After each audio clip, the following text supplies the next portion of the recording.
Welcome to episode 10, or 9, episode 9 even, of our question and answer series. So first question comes from Venable, put under the comment section of episode 8.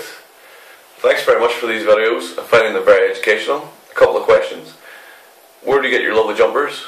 Mainly from my girlfriend. Living in Scotland, jumpers come in very handy because it's cold a lot of the time. What do you think of the notion of having an assistance day? It would suit me to take care of the powerlifts on Tuesdays and Saturdays, then do all my assistance and technique practice for weightlifting on Thursdays, but I'm not sure if it's a stupid idea. Having a second day or specific day for assistance is not a bad idea at all. I would maybe put all of your exercise specific assistance into your exercise day. So for example, let's say you do squat and bench on a Tuesday, then on that day you'd have your squat and bench specific assistance after you've done your main lifts. For your non-specific training like back training, shoulder training, that sort of thing, arm training, having a separate day where you can maybe train them a bit harder because you're not doing a big exercise like a deadlift or a squat and you're training beforehand is a good idea. And if you're practicing for weightlifting, then it's definitely a good idea to have another day to practice the lifts.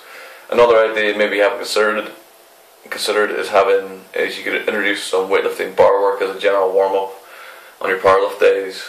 So doing some things like some overhead squat, some drop snatch, some high hang snatch, some hang snatch, just with a very light weight or the bar will help you get in some extra practice for the for weightlifting, and also it's a really good general warm up for lifting. So maybe that's an idea you haven't considered. Thanks for the positive feedback. Hope that answered your question. Second question comes from email. Hi Mark, great channel, very informative. I have a rotator cuff issue at the moment, which is down to me being a Hmong and not doing enough back work. However, I've begun to increase the amount of back volume I do, as well as this. Would you suggest reducing the amount of pressing movements I do, or would you suggest cutting it out altogether until it is sorted out? Thanks, Hamish. Thanks for the question, Hamish, and again, cheers for the positive feedback, appreciate it a lot. What I'm going to do is I'm just going to illustrate an approach you might take for a general rotator cuff issue, and then hopefully you can pull from this the answer to your question. So let's say you're pressing 3 times a week with 3 exercises in the sessions, and then you hurt your rotator cuff. This is a sort of a systematic approach I would advise people to follow to help bring yourself back up to full fitness. First of all, remove all pressing that causes acute pain immediately from your program. Reduce pressing volume to 1 time a week, 2 exercises at max, and these exercises they don't hurt. So if you have a bench press and bench press you find hurts quite a lot, take it out and try close grip bench or try dumbbell press. And the same sort of logic applies for a shoulder press, like a barbell shoulder press. If you find that strict press overhead hurts with a certain grip, then change your grip or change the implement. Do cables, do body weight, to dumbbells, just change the goalposts completely. Just do something you can do maybe try a hammer grip. Do something you can do pain-free, and then two exercises like that, so maybe a chest exercise and a shoulder exercise that you can do pain-free, and just have those in your program. Then put together a general rehab and prehab program that includes specific and general strengthening exercises for the rotator cuff, shoulders and back, and perform this 3 to 4 times a week, and keep on top of your mobility and flexibility work for your shoulder girdle. So things like internal rotations, external rotations with the cable, done for high volumes with 5 sets of 10. When you're stronger at that, then you can do internal and external rotation again, 5 sets of 10 with a light weight. A lot of low trap work, so like seated rows your belly button.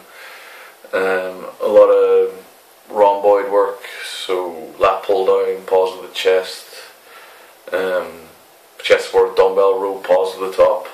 Just hammer your back and hammer your shoulder girdle and keep on top of the rotator cuff strengthening exercises, and just general shoulder mobility, so it's like sleeper stretches, band dislocates, things like that. There's loads of stuff on the internet to have a look at as regards to that, so have a look. Diesel Crew have like a shoulder cure or like a general warm up that they do for the shoulders that you can have a look at, and they would put a link to the description, or sorry, a link to the video in the description. So let's say after 2 to 3 weeks of performing your 4 days a week prehab, stroke stretching, you're starting to feel a lot better. Then start systematically introducing your old press routine back in. So every week, so after 2 to 3 weeks or 4 weeks, or however long it takes for you to get back to a place where you feel like you're ready to get back to your old routine, every week introduce a new exercise. So let's say on week 5 you go to 3 pressing exercises on day 1. Week 6 you go to 2 days, etc, etc. So back over 6 to 8 weeks you're back to your old routine, but you keep on top of your prehab and your assistance work. So all that lower trap work, all the internal external rotation, that all moves into your routine, and maybe it goes to 2 times a week or 3 times a week, or just goes along with pressing days, but it stays in there so you don't come across the same problem again later in your training. So an approach like this is something that I would generally advise for rehabbing any injury, but specifically to rotator cuff injuries is something you might do. But of course, seeking the help of a professional if this problem continues is the best advice anyone can give you. Hope that answers your question. Again, thanks for the positive feedback, appreciate it a lot. Okay, so the next question comes from Trenton via Facebook. Good blog, vlog. Got a few questions for you to air on your vlog. If you would like, apologies if you already answered them or similar ones. Question 1: your views on posterior chain exercises, mainly for lower body rehab strengthening, such as reverse hyper. Personally, I feel all is good for crushing my nuts on implement. Similar to the last question, what exercise you perform is dependent on your rehabilitation and status. If you're in the early stages of your rehab, so let's say you've torn your hamstring, then the work you can perform is going to be limited severely by that injury. So if you're recovering from an acute injury to something like a hamstring, then you're not going to be able to perform pretty much any loaded posterior chain work until that's been addressed, been rested, and you've got to go ahead from your physio to do other things. Generally, if it's bad enough that you can't perform like low level exercises like lying supermans, light hamstring curls, and things like that, then I would hope you were seeing a physiotherapist or a similar professional and they were taking care of your rehabilitation program. Otherwise, let's assume that you're fit, then there's a whole constellation of posterior chain exercises that if you're healthy that you can do. And I approach this like I do approach my ab training, and that is I perform it for volume 2 times a week. So let's say hamstrings, lower back and glutes, you put them in your abdominal training or your circuits that you do, and exercises like you could do for these include things like glute ham bench, lower back raise, hamstring curls, glute raise weighted against a barbell or not, glute bridges, all the sort of things you've seen. Do them 2 to 3 times a week for volume, so 3 to 5 sets of 8 to 15 reps. This is generally pretty sound practice. So I like to think of your posterior chain as your backward abs, and train them accordingly. Anything too intense will interfere with your heavy training. So if you're doing things like heavy stiff-legged deadlifts with bad form, you're doing like really heavily loaded glute ham bench work, and this is going to take away from your recovery, which is going to take away from your ability to deadlift properly, squat properly, do heavy overhead work properly. So I generally like to keep it a bit lighter, but not too light, because if it's too light you're going to be spinning your wheels. So I like to perform it like at a moderate intensity for a lot of volume. I've found this works pretty well for things like glutes, hamstrings, lower back and abs. So that's what I do.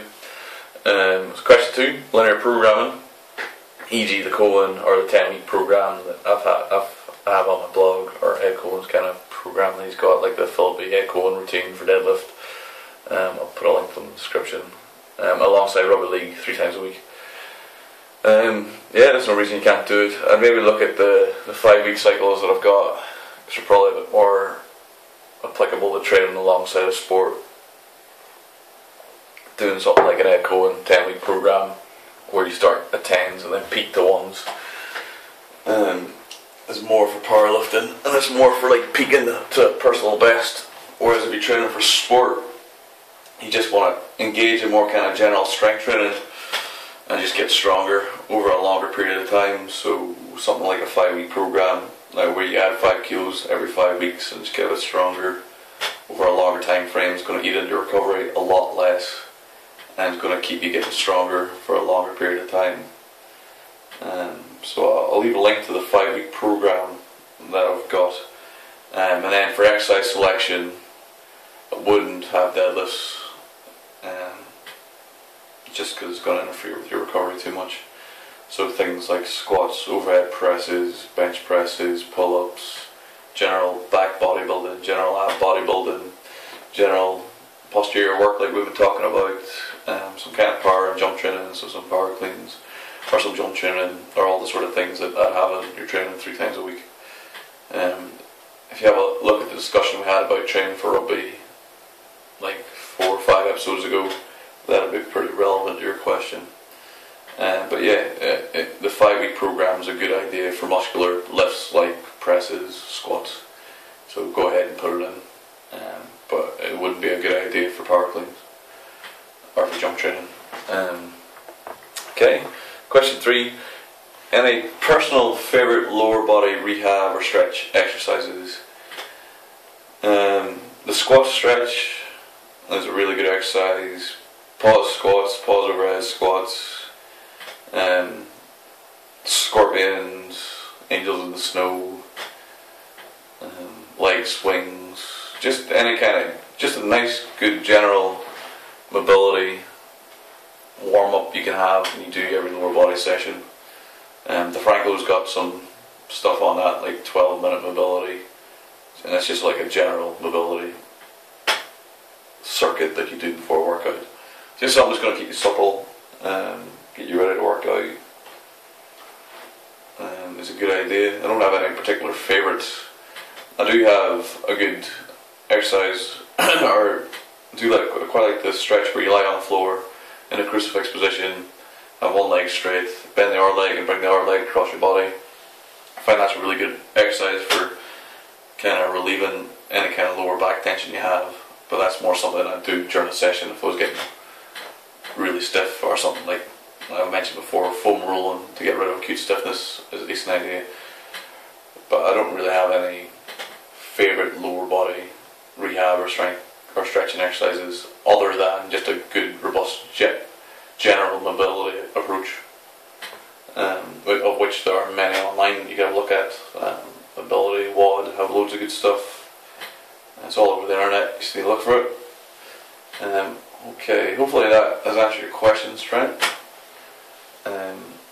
As always, any questions or comments, fire me an email, leave me a comment below. I'll happily answer anyone's questions. That concludes episode 9, and I'll see you next time. Goodbye.